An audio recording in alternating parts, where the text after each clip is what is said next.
जिस तरीके से लगातार ये दावे किए जा रहे हैं कि नायब सिंह सैनी अल्पमत वाली सरकार चला रहे हैं, उनके पास बहुमत का आंकड़ा जो है पार पाने के लिए तमाम विधायकों का समर्थन नहीं है, क्या यहाँ पर कोई आपको ये उम्मीद नजर आती है कि नायब सिंह सैनी पर विपक्ष दबाव बना पाएगा जिससे कि वो विधानसभा चुनाव की तारीखों के पहले ही यहाँ पर अपना इस्तीफा सौंपते हुए नजर आए? देखिए, जाहिर बात है, क्योंकि अगर आप देखें जो आंकड़ा होना चाहिए वो आंकड़ा उनके पास मौजूद नहीं है, इसीलिए बारंबार ये कहा जा रहा है कि भाई अल्पमत की सरकार चलती हुई दिखाई पड़ती है। और दूसरी बात जो आप कह रहे हैं कि देखिए नायब सिंह सैनी को लेकर ही अगर बात की जाए तो क्या बीजेपी के तमाम दिग्गज नेता हैं उनकी अगुवाई में विधानसभा चुनाव लड़ना चाहेंगे, ये अपना बड़ा सवाल हो जाता है। क्योंकि दिनेश जी आप देखें कि राव इंद्रजीत किस तरह से लगातार कह सकते हैं कि बार बगावती बयान दे रहे हैं। बिल्कुल उनके बयान सामने आज रोहतक में रैली जमंदी में आपने दर्शकों को बता दूं वहां पर भी जो है राव इंद्रजीत सिंह शिरकत करने नहीं पहुंचे हैं। तो यही बात मैं कह रहा हूँ कि देखिए किस तरह से बीजेपी के अंदर लगातार बिगाड़ दिखाई पड़ता है। आप देखिए अनिल विज की स्थिति किस तरह की दिखाई पड़ती है, नायब सिंह सैनी अलग कह सकते हैं कोने पर नजर आते हैं खड़े हुए, खट्टर की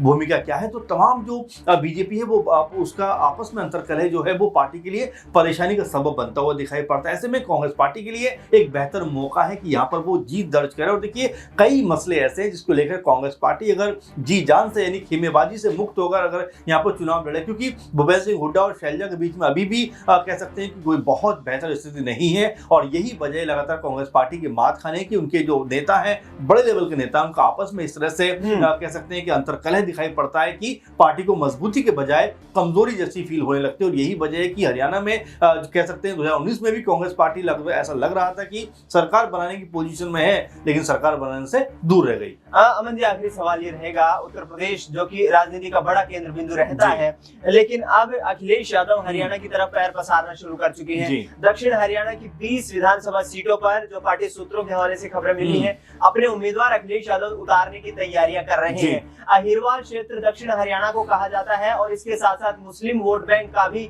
मेवात में अच्छा खासा प्रभाव देखने को मिलता है। तो क्या अखिलेश यादव हरियाणा की राजनीति में कारगर साबित हो पाएंगे और क्या कांग्रेस पार्टी हरियाणा में समाजवादी पार्टी के साथ 20 सीटों पर कोई गठबंधन सैक्रिफाइस करते हुए नजर आ सकती है? 20 तो बहुत ज्यादा सीटें होंगी दिनेश जी, क्योंकि अगर आप देखेंगे जो पार्टी पहली बार या यूं कहें कि बहुत बड़ा उनका जनाधार वहां पर नहीं, आपने सही कहा कि एमवाई कॉम्बिनेशन के साथ में शायद सपा सोचे कि यादव और अगर मुस्लिम वोट बैंक उनको मिल जाए तो यहाँ उनको कुछ भला हो जाए। लेकिन देखिए कांग्रेस पार्टी के साथ में जिस तरह से उत्तर प्रदेश में वो मजबूती से लड़े हैं और यहाँ पर जीत दर्ज भी की है, तो मुझे नहीं लगता समाजवादी पार्टी चाहेगी कि किसी भी तरह से कांग्रेस पार्टी के साथ में उनके जो रिश्ते हैं वो खराब होते हुए नजर आए। लेकिन हाँ, अगर सपा वहां पर जाती, क्योंकि आपको अगर याद हो मध्य प्रदेश में भी कुछ ऐसे ही समीकरण बने थे, वहां पर भी जो अखिलेश यादव ने कहा था कि भाई कुछ सीटा में दीजिए, हम भी चुनाव लड़ना चाहेंगे। और आपको याद होगा उस समय कमलनाथ ने क्या कहा था, कौन अखिलेश वखिलेश। तो यानी कि पहले से ही जो चीजें वो दिखाई पड़ती है। लेकिन क्या अब ये सब कुछ हरियाणा में बदलता हुआ दिखाई पड़ेगा? क्या अखिलेश यादव जो है वो अब कांग्रेस पार्टी से हाथ मिलाकर 2-4 सीटों पर अपने